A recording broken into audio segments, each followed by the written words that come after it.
मंडळी, जेव्हा कुंडलीमध्ये पितृदोष सांगितलेला असतो तेव्हा काही पूजा करायला सांगितलेले असतात.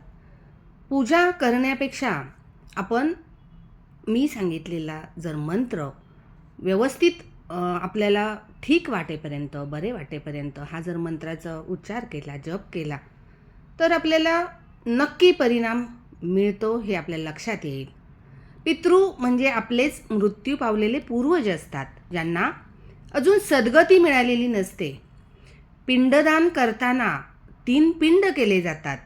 पहिला पिंड वसू, वसू म्हणजे पिता, जर पिता हयात नसेल तर.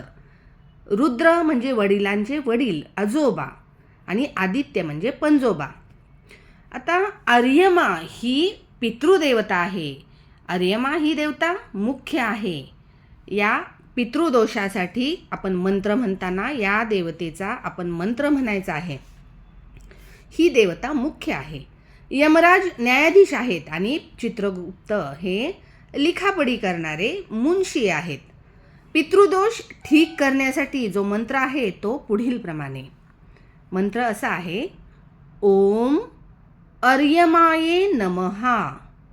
हा अर्यमा या मुख्य पितृदेवतेचा मंत्र आहे. या मंत्राचा जप सोमवारपासून किंवा चंद्र ज्या दिवशी उत्तरा फाल्गुनी नक्षत्रामध्ये येतो त्या दिवसापासून रोज 108 वेळा हा मंत्र म्हणावा.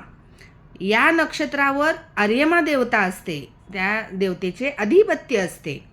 जप करताना ईशान्य दिशेला तोंड करून बसायचं आणि या मंत्राने पितरांना सद्गती नक्की मिळते. आणि पितृदोषामुळे काय होतं तर पितृदोषामुळे आपल्या करिअरमध्ये अडचणी येतात, अभ्यासात विद्यार्थ्यांचे मन लागत नाही किंवा यश मिळवण्यामध्ये अडचणी येतात, संतती होत नाही, मानसिक तणाव येतो. मुलांना बाहेर जर पितृदोष असेल तर बाहेर वाईट संगत लागते किंवा व्यक्तीच्या प्रगतीमध्ये अनेक अडचणी येतात. व्यक्ती आयुष्यातील टर्निंग पॉईंटवरच भरकटला जातो, चुकीचा रस्ता पकडू शकतो आणि त्या व्यक्तीचे शिक्षण अपुरे राहू शकते किंवा व्यसनी होऊ शकतो.